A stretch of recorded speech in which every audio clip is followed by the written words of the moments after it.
Welcome, and thank you for listening to the introduction episode of the Sileightymania podcast. My name is Benson.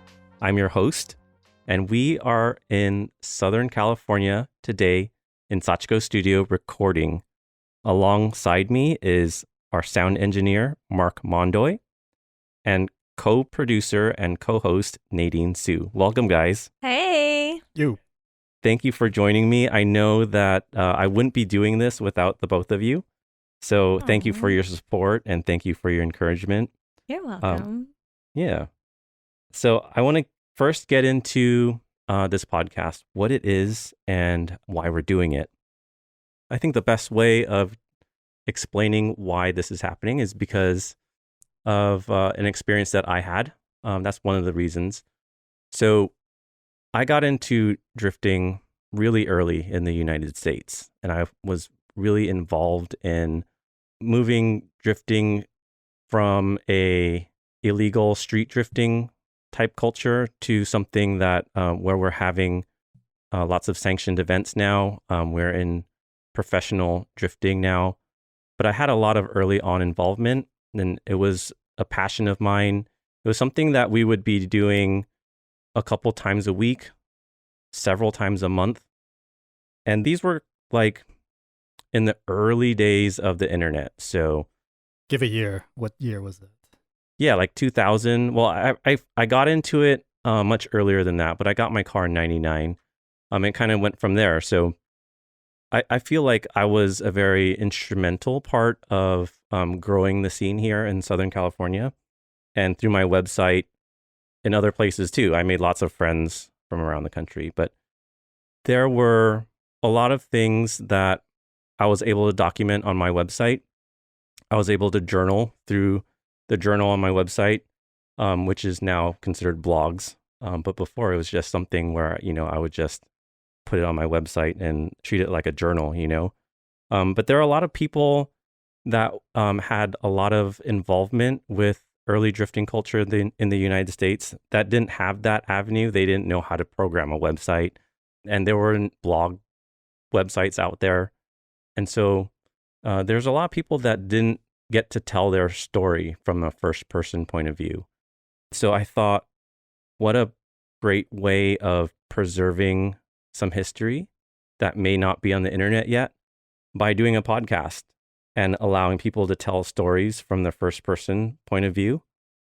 Something that happened with me that kind of helped me come to this realization was I had a really good friend of mine, Antonio Alvendia, and we were really close, and he was a very well-known car photographer, but we had a falling out, and he was very active in photographing drifting from the US to Japan and worldwide. And because of our falling out, he kind of overlooked me when it came to photographing what was going on at these early events. And he ended up coming up with a drifting book that kind of documented drifting through his photography in those early days. And because of our falling out, I was largely left out. He was kind enough to put me in I don't know if there was a photo of me, but he did mention me as the winner of the first drift show off in that book. But largely in the context of his book, I had, very little to do with drifting. And, I understand, we were not friends at the time, but looking back on it now, I feel like, that's unfair that with all the involvement that I had in those days, my blood, sweat, and tears put in working events, instructing, competing, and all of that. And just, I really felt like I had more of an effect on drifting culture back then than the little one mentioned.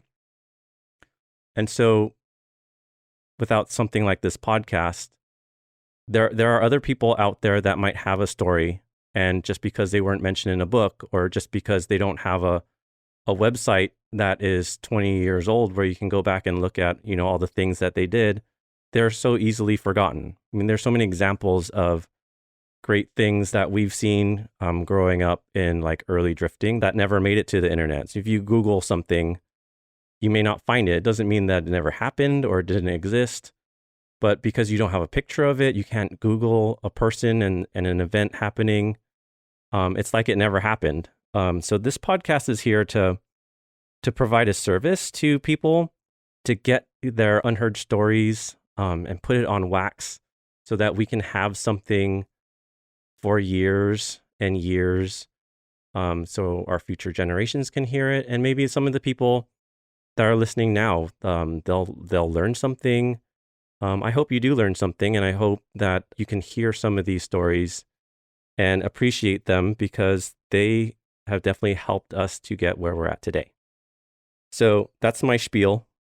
So yeah, let's get things straight about this show is that it's more than just a bunch of old heads talking about how important they were, right? It's just like legitimately interesting and fascinating stories that just have not been heard, and we don't want to let that slip through the cracks, you know? Yeah, and I definitely don't want this to be a podcast with like a bunch of old people saying, "Oh, back in my day, I had to walk 40 miles to school." Right. This is definitely not that, but I do want to share some of these things that with all of our involvement early on, we've made a lot of relationships with people, a lot of good friendships with people, and I know that there are a lot of unsung heroes out there who deserve credit for things that otherwise they wouldn't. I feel like this is a good way for me to expose some of those stories, share with people how we got here to where we're at today. But also, I want to give these people their flowers. I want to thank them and show that they are appreciated. Well said. Okay, so without further ado, I want to introduce my co-producer and co-host and wife Hey. and host of the Drifting Pretty podcast, Nadine Hsu. Hey, guys. Thank you, Honey Buns. So I'm co-hosting, and I'm here to help move the show along a little bit. But I guess I'm supposed to introduce myself here. He didn't even like give me a proper intro. It was kind of like, I don't know. You're the vet here, so I'm not the vet. You're the vet. That's why you're doing this. I'm not. Podcast. I'm not a vet at recording podcasts. I'm a rookie, and Okay. so you've got to take me under your wing. And this was a learning experience for me. And to everyone listening, thank you for listening. Thank you for putting up with all of my inexperience with this. I will get better. I promise. Every day, babe. Baby steps. Yes. So, Nadine. I usually call you Honey, but this is You proper. can call me Honey. This is a proper podcast. I have to call you Nadine. So, Nadine, would you please give us a short introduction? Let us know who you are and what you do. Thanks, Benson. So I'm Nadine Hsu, formerly Nadine Toyota, before I married Benson, and I've been together with Benson since 2000, and that's kind of coincidentally the time when drifting was just new to Benson and new to me. One of our first dates was like going drifting or going to Toge, things like that. So along these first early years in drifting in California, I was with Benson by his side. And so whenever he tells these stories, it's kind of like I was there living those stories with him. I was one of the first female drift racers in the USA. I started and founded Drifting Pretty, which is a nonprofit for the advancement of women in racing. So, I taught girls how to drift. I inspire girls how to drift. I still run Drifting Pretty today. That's kind of like my number one love. It's our 18th year now. And I was one of the first women to drift in Formula D. And I got married to Benson in 2006 when I finished my first and only season in Formula Drift. And I have 4 daughters with Benson, and I am an entrepreneur. I'm a professional portrait photographer, and I have the podcast, the Drifting Pretty podcast, and which Benson co-produces with me. And here I am today, helping Benson co-produce the Sileightymania podcast. And I'm so glad that he's finally getting this podcast started, because this has been a long time in the making. And I'm so happy that you finally have like put your money where your mouth is and like we're good now. So Got we're to here take in the that leap studio. of faith, you know? Yeah. It's not easy, but we're doing it. Yeah, I love it. But anyway, that's just a little bit about me. A little bit. By the way, can you possibly wear any more hats? That's insane what you do. No. Yeah, I could. Maybe. But you're not. You won't stop. We know. I won't stop. Can't stop. That's fine. But you know what, guys? Like, Benson goes and introduces me, but he didn't even introduce himself. So if you're tuning into this podcast and you kind of heard about him, but you don't really know Benson, Mark and I, Mark is our sound engineer. We'll do his intro in a sec. But man, we got to like intro the host, right, Mark? Sure. So I have this long list of accolades. Benson hates talking about himself, and he's just like the worst, the most humble guy I've ever met, and which is one of the reasons why I married him, is just he's so humble, and I love it. But I hate it when he doesn't give himself credit, So that's why I insisted on doing this part of the podcast, so you guys can get to know Benson a little bit more. But I'm going to brag. I read this list, and I was like, this guy sounds like a jerk. You don't sound like a jerk. This is just what you did.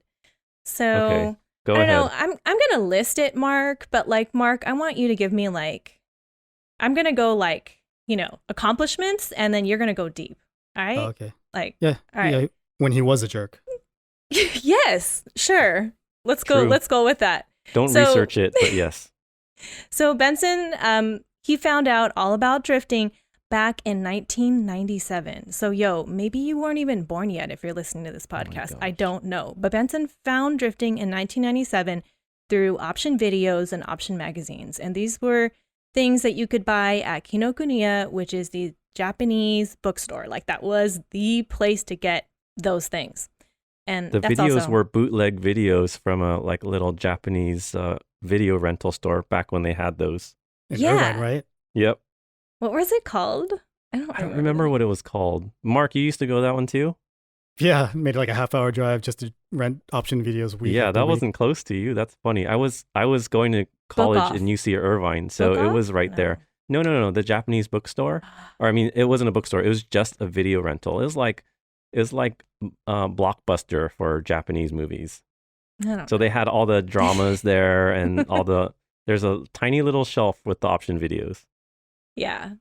Anyway, so that's how Benson and myself as well, like that's how we found out about drifting, was through option videos, option magazines, because those featured the dopest cars ever drifting, and that's what Benson ended up buying, which was his in 1999 he got his first and still current Nissan 240SX S13. He's got a black hatch. Well, it was black when he bought it. Now it's red, but he still has that same one that he bought in 1999. And shortly after, he converted it to a Sileightymania. And those of you who don't know, it's Sylvia front end on S13 hatch front end. And that's actually the first time I saw Benson, was driving down the street in his Sileightymania. And I was like, oh my God, there's that Sileightymania guy. And I kid you not, like that was the first time I saw Benson, was that in the Sileightymania. And it's kind of whack now. It's kind of whack to make a Sileightymania. It's hard to make a good one. It's not. But back then it was really cool. So you just gotta trust me on that. It was really cool, and it made you look hotter. But that's beside the point. And you had swapped. Is that true, Mark? Ugh. Just stop. I'm trying to get through this damn list. Okay. Making me feel like the third wheel, dude. I'm sorry. Okay. I'm sorry. He swapped his SR. He was one of the first at V-Spec, right? You went to V-Spec. Yeah. If you're OG, you know what I'm talking about. He started street drifting in 2000. What a naughty boy. But that's all we had, right? That's right. We started, finally he got to the track and he started drifting at Drift Association's Drift Day. And that was in 2001. And he immediately became one of the Drift Association drift instructors. And he drove in D1 Driver Search in 2003, Option Video Ikaten 2003. He won the first drift show off in 2003 where he beat Koguchi in a tandem drifting race. And like, oh my God, that was the best ever. There's videos of it still. Benson posts them sometimes, but that was great. Of course, he was a D1 GP license holder. In 2004, he won second place in the RSR Drift Festival, and he actually won money to buy my engagement ring, which was dope. And he competed in the first full season of Formula Drift.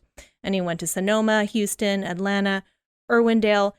Funny thing, I was there with him and Mark was there with him. And Mark was kind of his pit crew, pit boss. Is that what we call it, Mark? Like, yeah, I didn't do anything, but no, I had a video camera with me, so. Yeah, he was there You documenting Yeah. and like carrying gear. Yeah. And, you know, Benson for the last 17 years has been the head instructor and vice president of Drifting Pretty. Coincidentally, Mark has been right by Benson's side as well as, you know, an instructor in Drifting Pretty and just teaching women all about working on cars and drifting and racing cars. More recently, Benson's been judging drifting competitions for Just Drift, Drift Day Chicago Final Bout, and Super D. And he's the co-producer for Drifting Pretty podcast, which just wrapped the first season. And he is a dad of 4 girls.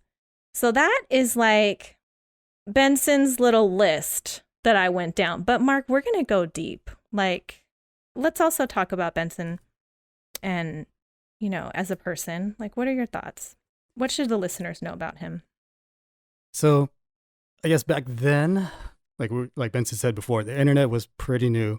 So say between 2000 and 2005, you know, it was forums. It wasn't Instagram. It wasn't social media. Like everybody knew you from either your website or through your forum posts. And that's where I learned how somebody can be one personality in person and another personality on the internet. Yes. And, hiding behind the computer. But, you know, Nadine says like Benson is so humble, but he wasn't exactly so humble on the internet. And like, fortunately, I knew him before I met him on the internet, because that would have definitely changed my opinion of him as a person. But like, everybody seemed to be a jerk on the internet back then. So what are you gonna do? Yeah, something to prove. But like, you met. I was tell me trolling about, a little, yeah. Tell me the first time you met Benson. When was that? I met both actually. Was it at Mile Square? No, actually, I met Benson at We were chatting early on through AIM, right? Yeah, we were AIM friends first. Which is AOL Instant Messenger for those who don't know, because it's not available anymore. But that was kind of the first application we had where you could chat with other people online. You call it AIM? I was always like AIM. I don't know. Well, yeah, I don't know who out there calls it AIM. Like, I don't know. No one calls it that. AIM. No one calls it anything. What was your screen names? Like, old. you were Sileightymania, right? Damn, he's really old, know. guys. He doesn't even remember what I he think was. so. What were you, Mark? Were you the RS? RS132NV. Yeah. Yes. And I was Hoppa 180 XXY. Hey. Sick. Good times. But yeah, like, you know, we knew each other from owning 240s before we knew each other from drifting. So like, that's where we met, was at 240SX meets. And yeah, we were all members of SoCal240SX.org. And yeah, and I think I met both of you in person at the same day. Oh, okay. So we all met at Mile Square Park in Fountain Valley No, for a In SoCal. Torrance. No, it was? It was at Mitsuwa. Mitsuwa. Was it Mitsuwa? Oh, It was Mitsuwa. I remember now. Oh, snap. I gotta get my history right. But anyway, it was a SoCal 240SX. How dare you? I know. Sorry. I believe that was that was 2000, right? Yeah. Yep. It's We just like 2000. sat around, look at each other's cars. Yep. Yeah, we would all go on, because it was a group on Yahoo, is Yahoo Groups, SoCal240SX.org. And we were a really dope group because we ended up doing the 240SX owners convention, and like Benson was instrumental in that. Mark was instrumental in that. I was really involved as well. So Shout out to Alex Chang. He's the one that led it all. yeah, for sure. Credit where credit's due. Call us, Alex. All right. Okay. Well, so Mark, like I've been like throwing all these hints on like your profile, but like Mark, we've known you for 21 years now. The internet doesn't really know you that well. So, our podcast listeners may not know you. So, why don't you introduce yourself, Mark? Like, who are you? What are you doing for the podcast? What do you drive? All that good stuff. My name's Marc Mondoy. Yeah, I've known them since basically day one. We all had 240SXs, and that's like how we all got to know each other. Who knew, like, through that we'd be friends for over 20 years, right? But yeah, I had a chance because of drifting, because of Nadine and Drifting Pretty, to join along with that, being an instructor, being part of the organization, helping planning, helping do whatever need be to, advance women in driving and racing. So, that was a cause that I wanted to be on board with since from day one, and like it's been fulfilling to me and plenty of fun. And moving on to the podcast with that, helping to produce that has been great too. And when Benson brought up the idea of doing a podcast talking about giving due to all the people that helped out in drifting that haven't been given a chance to tell their stories, I wanted to jump on board with that as well. It's like how lucky for me to be able to join in causes that I really want to support to begin with, and to do something like this, like engineering, to something that's fun to do as well. So great opportunity all around. As far as me, like I said, from being with them from day one, like through Benson's drifting career, I've seen it, helped him when I could, but just seeing the whole scene from the beginning too it's really an amazing story. It's really, there's so many facets about it that people don't know that will be fun to go through as these episodes go on. Mark, can you take us back to your website? Because I feel like, I'll mention your website every now and then on my IG stories, and I always get a comment from someone saying like, oh yeah, I remember that site. And, they have fond memories about it. Tell us about your website that you had, and why you had it. What was it called? Yeah, going way back. It's not around anymore, but it was called Breaks His Life. It was basically a journal, same as yours, but like mine was just kind of going through my journey as I went from not learning how to drift at all to like starting out. And it was one of those things too where it's just like, it was fun to build a website back then. It was just like I wanted to make not only a journal of my stories, but like there's so many cool things happening when you got like Nomu Ken and the D1 guys coming over. Like why would I miss taking pictures and like posting stories about that? And my experience dealing with that stuff is, it was just so many things going on that were just fascinating that I wanted to show. And, that's why I made the site. Faded over time just because like, as life went on, like my personal journey with drifting like faded a little bit. I never left, but, I personally didn't drift as much.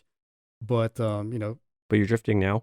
I'm back at drifting. I'm not drifting my 240SX anymore. I'm drifting a big old G35 sedan, but, that's its own sense of fun. But, like I said, there's so many stories and experiences from back then that need to be told and need to be appreciated. And so many people, like you said, unsung heroes is a great phrase that you said, that people that out there that haven't gotten their credit. And I hope we can, bring that forward. Yeah, well said. Oh, thank you, Mark, for being here. Like another project. Here we go. Mm-hmm. Awesome.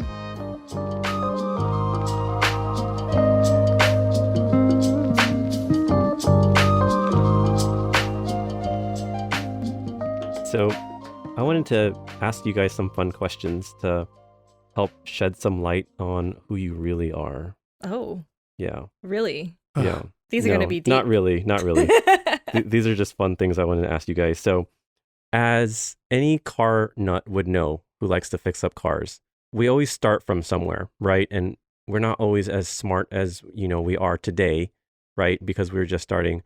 Everyone who I've ever talked to is guilty of this. We've all done something really dumb as a car modifying noob to their car that's super embarrassing and that we would never do today, and we don't necessarily share it with people. So I want to ask you both. I'll start with you, Nadine. Name an embarrassing thing you've done to your car early in your tuning days. Oh, there's so many. Give us your best one. The best one. Okay. So I got my driver's license in the 240, right? Which I still own today. And I loved that car when I got it. I knew exactly what it was going to be for. I was reading option magazines and I had like a little mood board cut out for my 240. And I knew that as soon as like I got my driver's license, I was going to lower the car and put some wheels on it. So I got my Adler AR04s from Discount Tire. And then I was ready, right? I had my rims, and you can't wear rims on a car that's high. You just don't do that. So it's kind of like you got to lower your car as soon as you get wheels. So I put the rims on and I was like, okay, we got to lower the car. So I didn't have a lot of money because I spent all my money on the wheels. So I was like, okay, well, I think I heard like the Honda guys, because I came from like all my friends were Honda guys. They're like, yeah, you can just cut the stock springs. I was like, all right, cool. And then I looked and I'm like, how much should I cut? And so I was like, let's cut half. Like just half the spring. Yeah. Oh my God. Because I wanted it low. Because I couldn't be too high. That'll make it low. So we cut like half on the front and half in the back. And we put the springs back on. I've never heard anyone say half.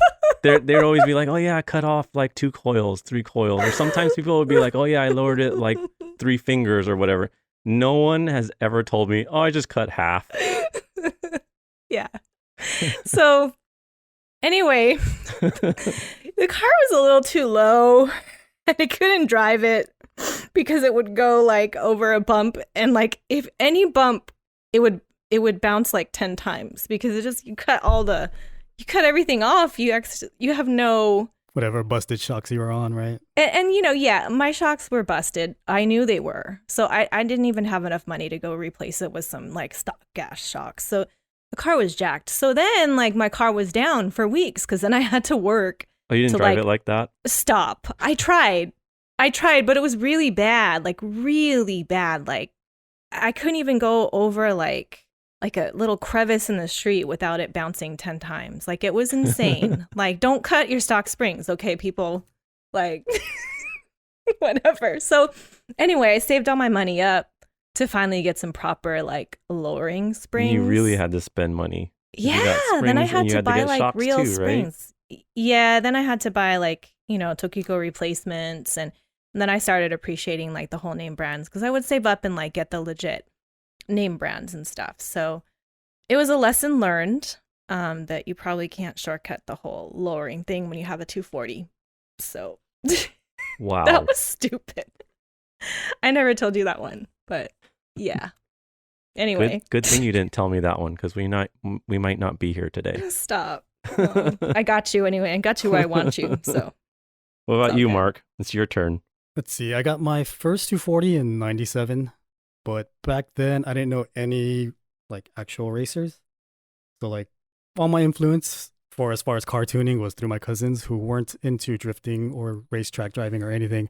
They were into car audio. So like I fell in with them and their advice, building a heavy box with 2 12-inch subs in the back that just like weighed the car down.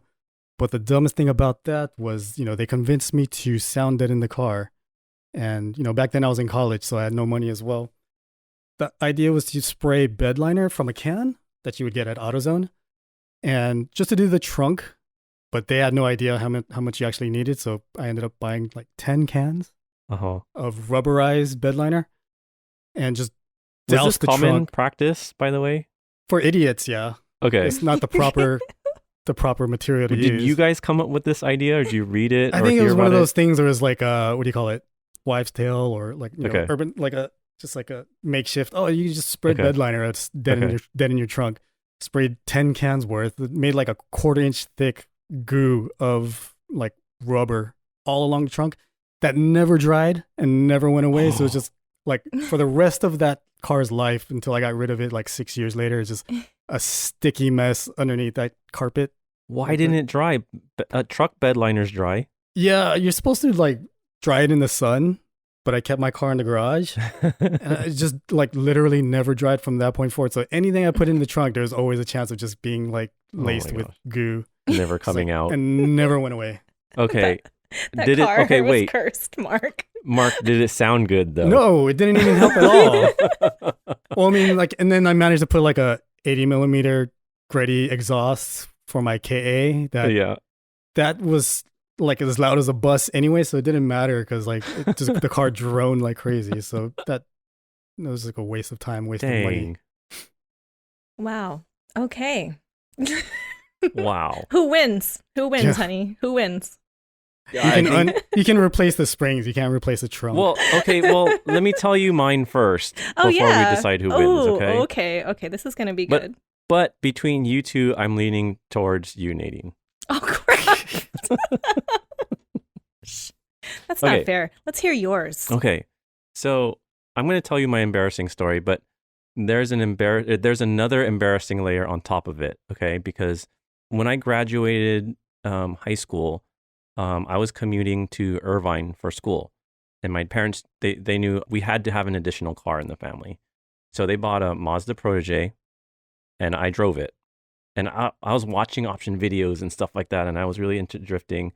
And so I would go into parking lots and rip the e-brake and try and drift it everywhere. It was ridiculous. But anyway, so I had that car, and I didn't really do anything to it. But I was bored.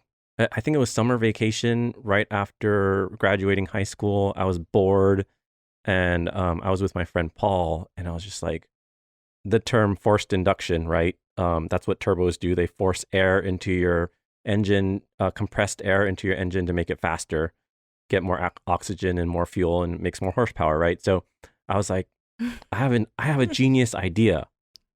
Why don't we go to Radio Shack or wherever it was? I forgot where we went. Let's buy a fan, a really strong fan, and put it in the intake. And, we'll hook it up to the battery to a cool switch or whatever. And we'll turn on the fan when we need more power. And it's going to blow extra air into the intake and make more power. So we went to the store and bought all this stuff, wired it up. I thought it was the coolest thing ever.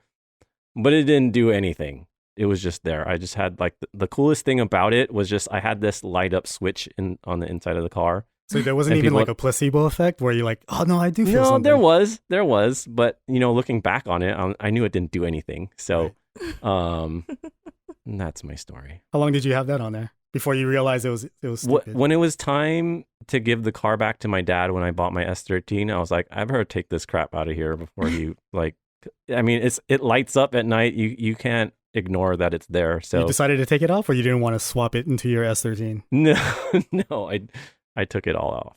I knew it was dumb. Actually, now that I'm thinking about it, drifting a Mazda Protege might be more embarrassing than my actual switch, my fan story. No, I don't know. That's hot. That's a really tough one. Those are all very not hot. Yeah. Like me and Nadine were dumb, but you were nerdy dumb. Yeah, he was nerdy. You're right, Mark. That's what it is. Like he's on that nerdy. Well, Benson went to... thought you were smart.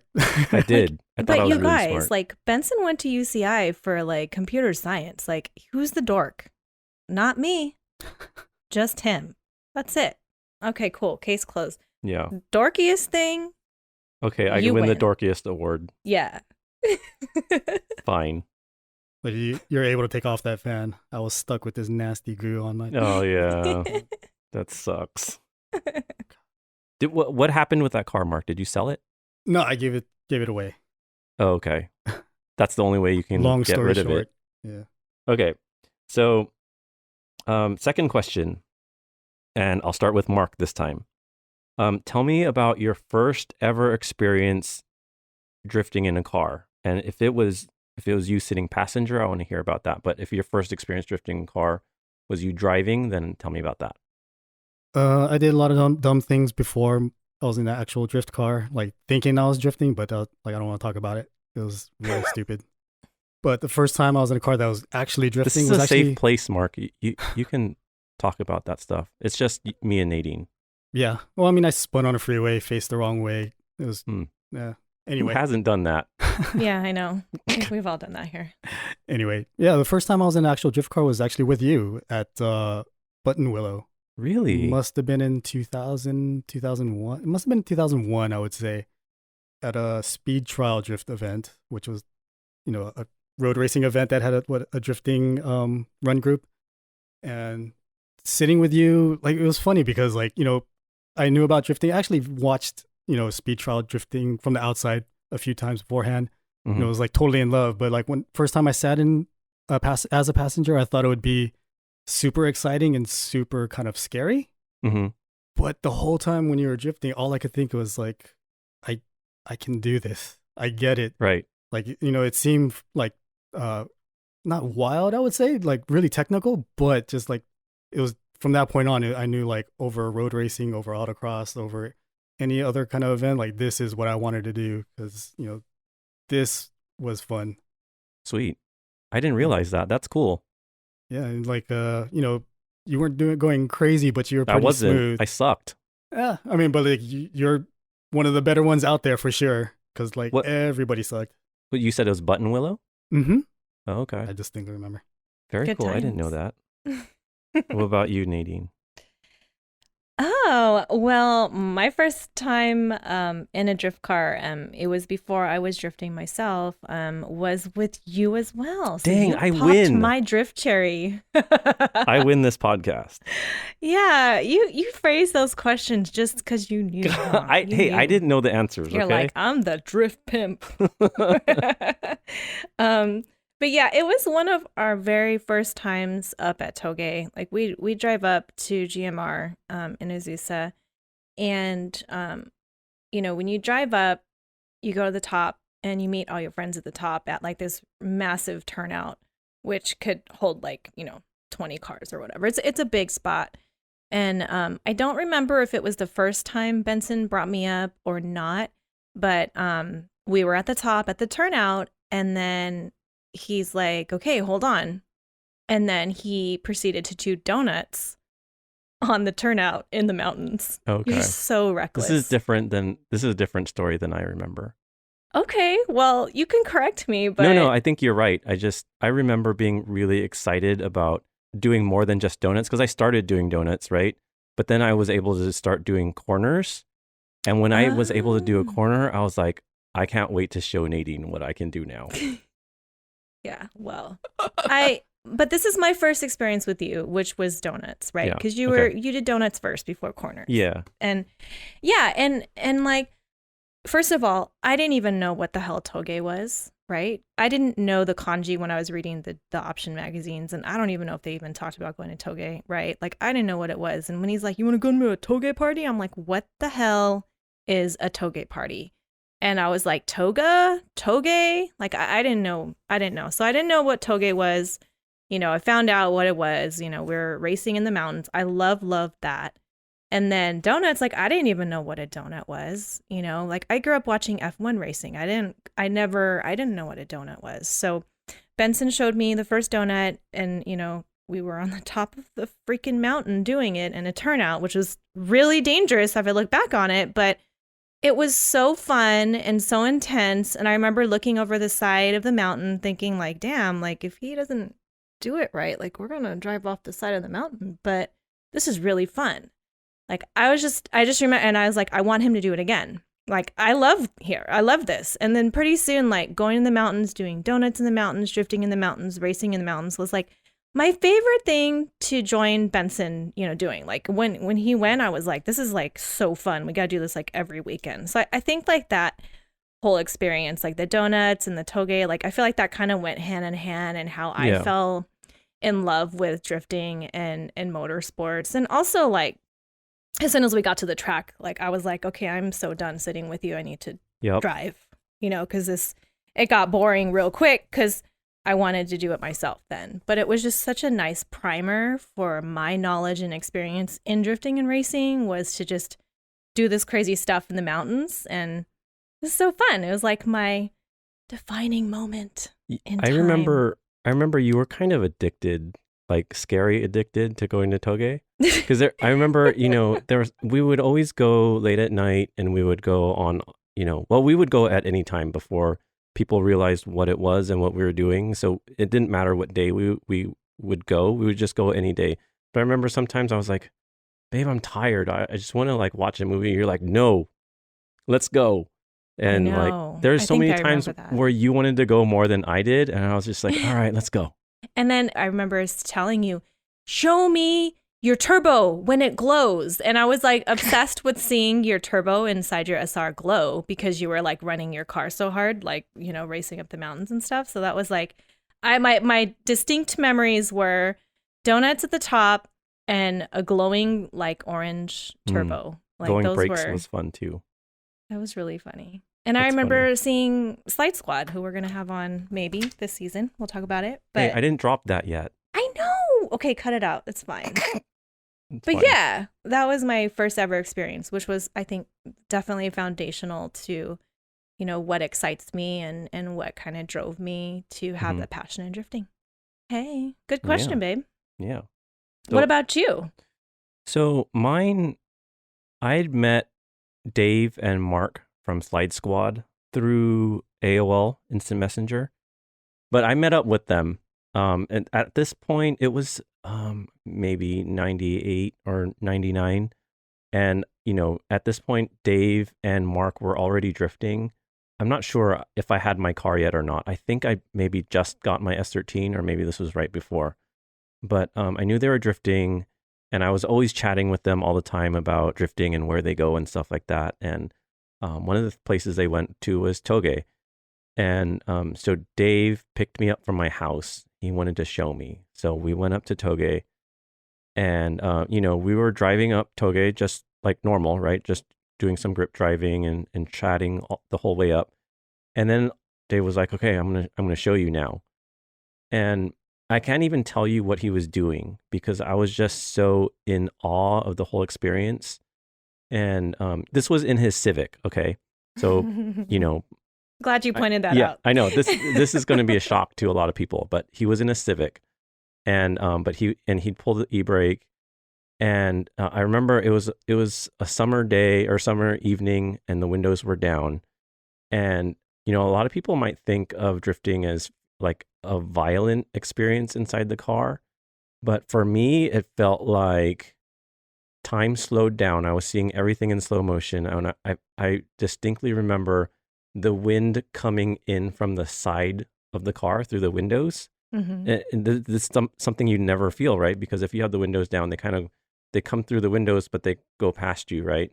I felt the wind blowing across my face, and I felt, I remember seeing the headlights point at the inside of the corner, and we would just slide around the corner, and it was something that it was magical to me. That's the best way I can explain it. It's a very fond memory for me, and it sparked so much in me and what I wanted to learn, what I wanted to be good at. And so, yeah, that's it for me. He took me up a bunch of corners. He never spun out. I never felt like, oh, we're in a front wheel drive car, this drifting is like crappy or whatever. It was amazing. It was definitely a defining moment in my drifting life, if that's what you want to call it. Oh, so beautiful too. Your story. Yeah. Like Pocahontas. Yeah. No. Colors in of the wind. In my mind, it's in slow motion. Wind is blowing across my face, and you can hear maybe like a classical song playing as the soundtrack. Like that's what it looks like in my head. Yeah. I see it. So he was really gentle with you then for your first time. Yeah, he was. What year was this? So much you had music in your ears. It was in 98 or 99. I don't remember exactly. You hear that, people? 98, 99. Yeah. My gosh. Yeah, and mine was in 2000, like right when I met you. Yeah. We started going up 2000, 2001. Yep. Oh my goodness. It's been a long time, guys. Yeah, feeling old yet? No. Okay, last question. Nadine, I'll start with you. Which drift driver has influenced you the most? I was thinking about this one, and you had mentioned at the beginning of the podcast, like some things just aren't Googleable. You Google them and like their stuff doesn't come up, right? Like, and it's funny because before we started taping, I Googled this guy because I'm like, oh, I wonder what like he's doing, or I want to know about, stuff. And there's some stuff, but it's not like all of it, right? So, Kumakubo was a really, what's his first? I don't even remember his first name. Nobushige. Nobushige Kumakubo. I've met the dude. I've driven with the dude. I like him a lot. And Kumakubo, if you Google him, there's a Wikipedia like on him, but it really doesn't talk about like what he did. He had a drift team, Kuma Kazoku. Do you boys remember that? Yep. And it was a group of, I guess it was a group of female drivers, Yep. like in Japan. And he was kind of grooming them. And Kumakubo had a racetrack in Japan, like a zoo at the racetrack. Is that right? Yeah. Like I'm like WC. asking you guys just to make sure, but whatever. Right. Like, so it's weird because like there's not a lot on this stuff. Like he had a zoo in Japan, like he had his racetrack, he was helping these girls, Kuma Kazoku, like, and his whole theme of drifting with your smile. And like no one talks about that anymore, but like that was his thing back in the day when he was part of Team Orange. Yep. And I was like, I love that. Yes, because I'm all about positivity. And, and that's why I love drifting, is not to win trophies, but to have fun drifting, because that's when you do really well. So I've always followed him, and I love the drift with your smile kind of mentality. And if you meet the dude, like he's just like the sweetest guy ever. And he's not those like hot, crazy dudes that are kind of, I don't know. I'm not going to name names, but he's a nice dude. And like they don't talk enough about all the good things that he did, but I love that he was an entrepreneur, and, he owned land, he had a racetrack, he has the zoo. I think he still has it, but it's named, It's not a zoo. It's like a nature reserve or something like that. But like, I love that he had all these other things going on besides his own professional drifting career. And that's kind of like how I roll too. I'm not a professional drifter anymore, but like I've always believed in, doing everything. So, and he does the same, and and his notion of just drifting with your smile and staying positive and just being a solid, like really nice dude. So I would say, yeah, Nobushige Kumakubo, that's my dude. Nice. What about you, Mark? It's pretty easy for me. His name's Nobuteru Taniguchi. I'm sure a lot of people know. He's not so much drifting, or at least not professionally anymore, but he was a big deal back in the early 2000s and mid 2000s. He was in a lot of option videos before D1, but then through D1 he was, I believe the first or second year champion. But back then, the drifting style was a lot different than it is now. Like, I guess what would be most popular now would be, the Naoki Nakamura swing it hard like Mehan and just like really get tons of angle immediately. And then like in America, the drifting style is a little bit different too. But, back then, drifting was a lot like racing, I would say. It's like going as fast as you can around the track and just basically taking a racing line. And so, since there was no way to learn drifting from people, because like none of us knew how to drift back then, like all I could do is just watch any in-car that I could. And when you watch Taniguchi from back then, the thing you see is just like he'll initiate and counter steer. And then from there, it's like precision. You never see him correct. It's just like everywhere, or every time he wants to put the car at a certain angle, he gets it right away and like never corrects it. So it's like watching someone like so smooth and so fast. And, that was like a style that I try to, emulate to this day, is just always be on point with steering, always be on point with throttle control. And it's just like try to always be at one with the car, no matter like what angle and like how fast you're drifting. It's really something to watch. I think people don't appreciate just like when you see good steering, how just amazing it is. And it's so difficult to do that, it's always going to be something that I strive for when I'm trying to drift. And he's cute. No.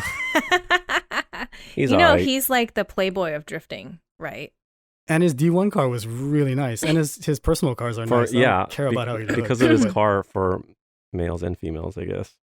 Yeah. What about you, Honey Buns? I was gonna say Taniguchi too, because I feel like my style of driving felt more similar to his, where he's not the guy out there to just throw in a ton of angle and look like he's about to crash on every run.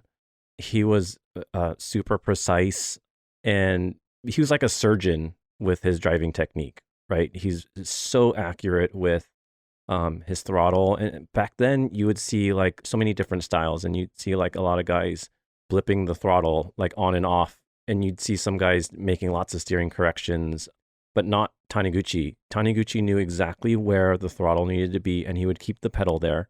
The steering the same. Like he wasn't like feeling for where the steering should be. He already knew where it needed to be, and he would put it there and he would keep it there. And it was just so smooth and precise. So yeah, I want to say Taniguchi, but for the sake of having some variety, maybe I'll say Nomuken. Nomuken, he was more on the wild side, and his driving looked less precise, but a lot more dramatic. And he would always try and get as much angle as he could. And you could tell when it was him out there on the track, because for some reason, and no one I knew could figure this out, but he would put down more smoke than anybody on the track. And, I would see some other drivers wearing the same tires as him. So like, I knew it wasn't the tires. I didn't know what he would do, but he always had an exciting driving style. He had an exciting personality on camera. Everyone loves Nomuken when he's on option video, playing one of his many characters or just being silly or doing backflips and all that stuff. He's such an entertainer. So I'll take that aspect of it. Just, he's an exciting person to watch driving and an exciting personality on camera.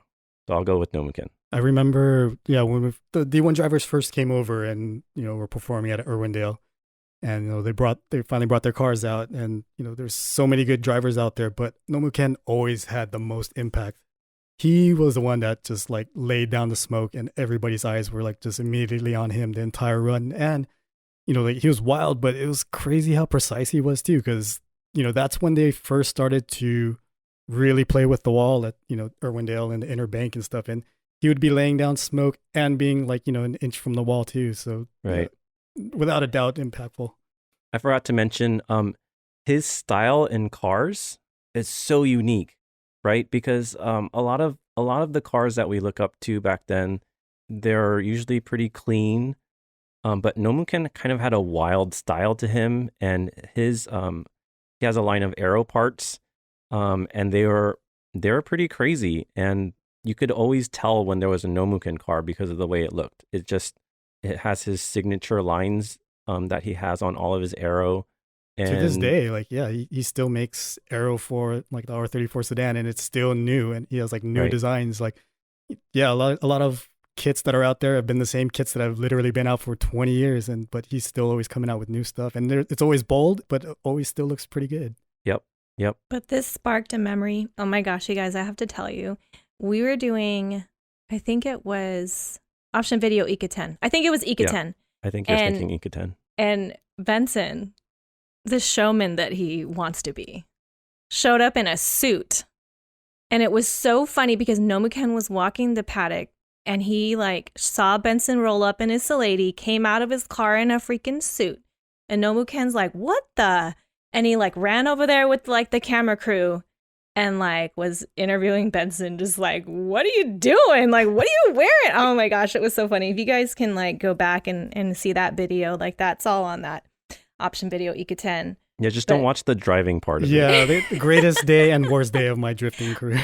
Well, I mean, and that day was also the day that Benson's mom that was the first time Benson's mom saw him drift. Which was not a good, that was the first, I think the last. She was so freaked out because Benson on his competition run or his feature run or whatever, like spun out.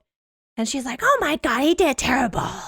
I remember that. That was Benson's mom's first. That was the most nervous day of my life. Not any job interviews that I had that determined the future of my career, not anything. It was that day, and I was so nervous, and there was nothing I could do but spin out. You're telling me, like, I was in that competition too.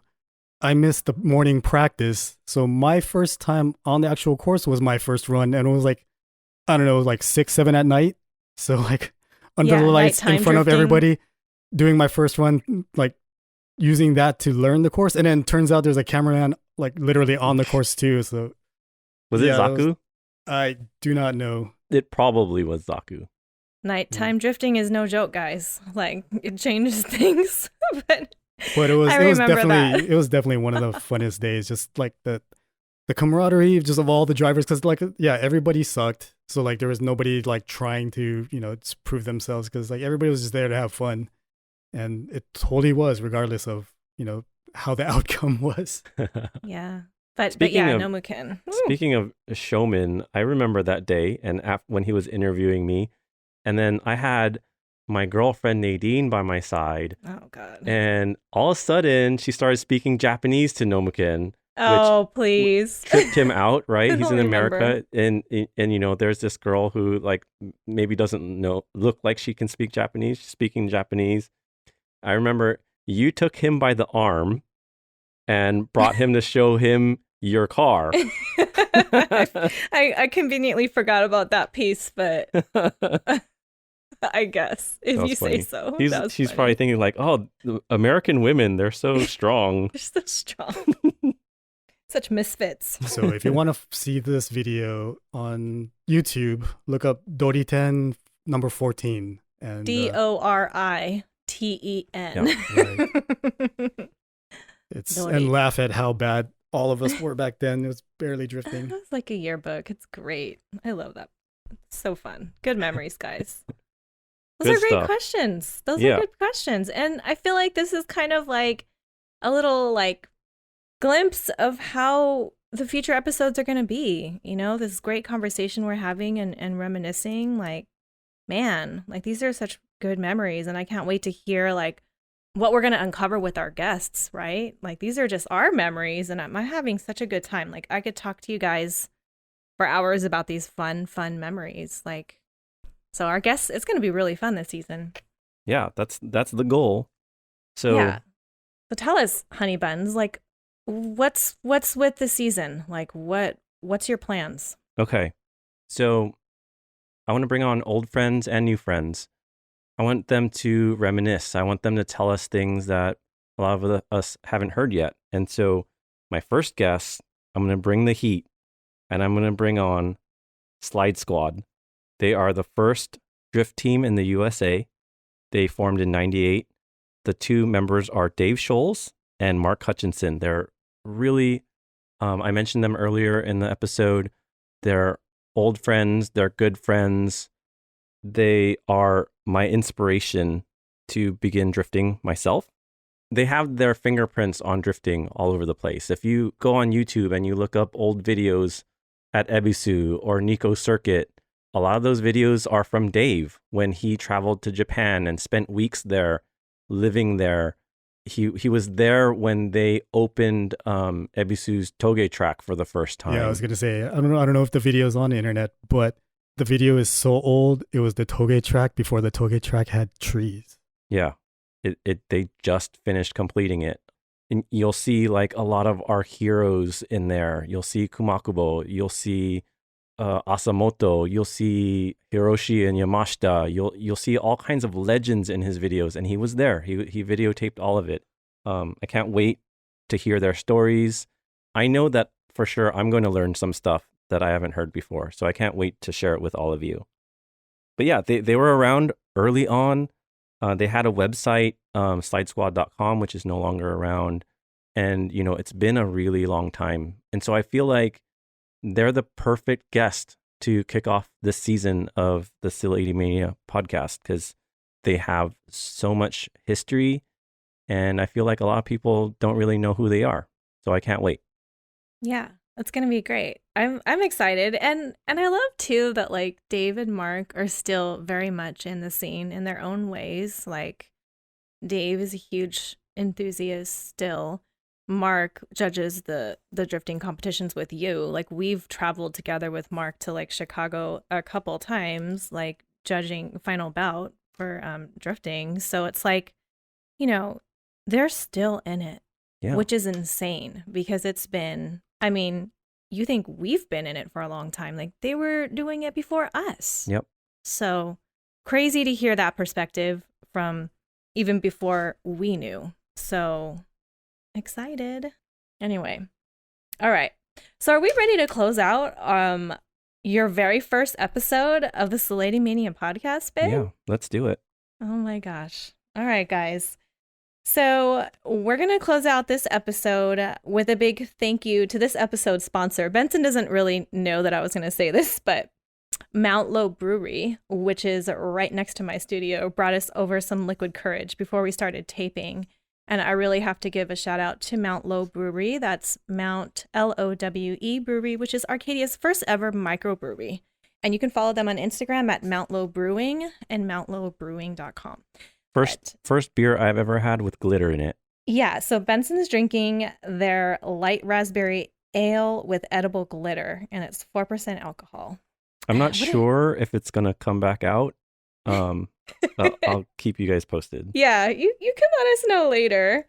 And and I'm having their famous Ye Alpine Tavern lager, which is a 5% alcohol content. It's really nice and smooth. So those are the yums that we're trying. But thank you, Mount Low. And thank you guys so much for listening to this episode. I'm so excited to finally see Benson going through with this and bringing you the first ever season of the Sileightymania podcast. So in the next episode of the Sileightymania podcast, Dave Scholes and Mark Hutchinson of Slide Squad, one of the first drift teams in the USA, joins us for a very candid and nostalgic convo about their time in drifting. Until then, please follow us on Instagram at Benson Hsu for the most up-to-date information about upcoming episodes, behind-the-scenes stuff, and Benson's infamous flashback posts where he shares posts from early years of drifting in the USA. He's always posting these crazy old pictures from like 2000, 2001, 2002. It's kind of insane, but check him out there. And dolls, we'll see you in the next one.